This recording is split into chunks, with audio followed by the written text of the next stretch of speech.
Today, we're diving into a world most of us never even see, the world of algae and fungi. And believe it or not, this unseen kingdom pretty much shapes our entire planet. So, have you ever wondered what unseen forces are really running the show on our planet? I mean, from the very air we breathe to the food on our plates? Well, the answer is surprisingly small. We are talking about tiny, microscopic organisms that are literally the foundation of our ecosystems. They're the silent, invisible engines driving all life on Earth. Okay, so here's our game plan. We're going to start our journey in the water with algae, then meet a truly planet-changing bacteria, pop up on land to check out fungi, and then we'll tie it all together to see how they're basically our planet's essential support system. Let's get into it. All right, first up, the water.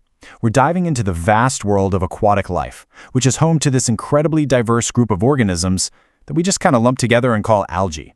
So let's kick things off with green algae, or Chlorophyta. Now these are pretty complex organisms. They're eukaryotes, and you'll mostly find them in fresh water. They can be these tiny, single-celled loners, or they can team up and live in big colonies. But here's the crucial part. They're autotrophic. All that means is they make their own food through photosynthesis, just like the plants in your garden.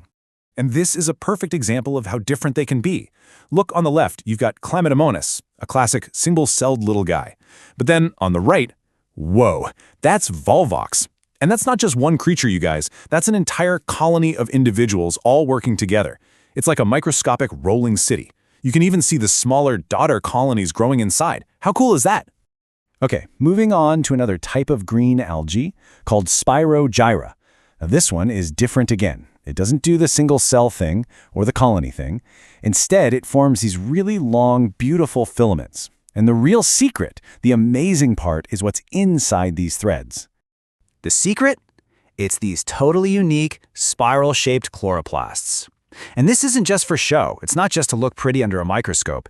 It is a brilliant piece of evolutionary design. That spiral shape maximizes the surface area that gets hit by sunlight, which basically turns Spirogyra into this incredibly efficient photosynthesis machine. Okay, so we've been hanging out in freshwater ponds. Now let's take a dive into the big leagues, the deep and open oceans. Here, algae have had to adapt to completely different challenges. And in the ocean, we meet two major players, red algae and brown algae. And just look at how their structure is perfectly tailored to where they live. Red algae, you find it way down deep, near coral reefs, so it has these super thin, delicate leaves to catch every last little bit of faint sunlight. Then you have brown algae, you probably know it as kelp. It lives right up on the surface and has these long, thick blades with, get this, built-in gas bladders. They're like little floaties that keep it bobbing at the top, soaking up the sun. But just when you think you have things figured out, nature loves to throw a curveball. And that curveball is called Euglena. So, is it a plant? Is it an animal? The answer is yes. It's a bit of both, and it's this fascinating little organism that completely blurs the lines. So Euglena basically has a biological superpower. It's what scientists call a mixotroph. What that means is, when the sun's out, it just chills and photosynthesizes like a plant. But if it's dark, no problem. It can actually absorb nutrients from its surroundings, just like an animal would. Plus, it doesn't have a rigid cell wall, so it can squish and change its shape. And it's even got this little red eye spot that helps it find light so it can swim towards its next meal. Talk about versatile.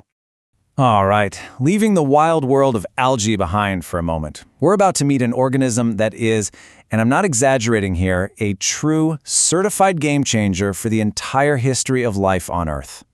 Now, at first glance, you might think, hey, that looks a lot like that Spirogyra we saw before. And yeah, it kind of does. But trust me, this is something fundamentally different. What you're looking at here is cyanobacteria. That is a huge statement, right? The source material calls it the most important organism on our planet. I mean, wow. So what on earth could make this tiny little bacterium that indispensable? It all comes down to one incredible process, nitrogen fixation. Okay, so think about this. The air we breathe is almost 80% nitrogen. But for most life, plants and animals included, it's completely useless in that form. We can't use it. But cyanobacteria, they can. They're the magicians that can grab that useless nitrogen right out of the air and turn it into stuff life can use, like ammonia and nitrates. They are literally creating fertilizer out of thin air. So how do they pull off this magic trick? Well, they have these specialized cells called heterocysts. Think of them as tiny nitrogen-grabbing factories. Step 1, they pull nitrogen from the air. Step 2, Inside the factory, they convert it into a usable form. And step 3, they release this amazing natural fertilizer, which then goes on to nourish entire ecosystems. Seriously, without this process, life as we know it would just stop. Okay, so we've met the creators, the algae, and the fertilizers, the cyanobacteria. Now it's time to head up onto dry land and meet the great decomposers and recyclers of our world, the kingdom of fungi. So I have to ask, are fungi just weird plants? I mean, it's a common thought, right? You see them growing out of the ground, they don't exactly get up and walk around. They've got to be some kind of plant, right? Nope, absolutely not. And the difference between them is about as fundamental as it gets.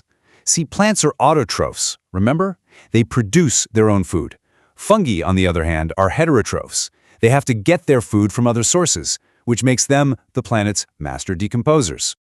Okay, when I say fungus, I bet you're picturing a mushroom. And that's fair, but that's kind of like looking at an apple and thinking that's the whole apple tree. The mushroom you see, that's just the fruiting body. Its only job is reproduction. The real action, the main event, is all happening underground.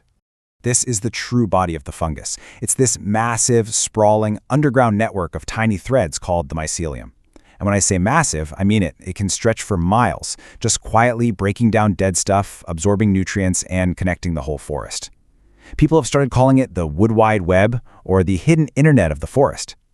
This network is what's doing all that essential work of decomposition. Okay, let's zoom out and bring this all together. We've met 3 totally different groups of organisms, right?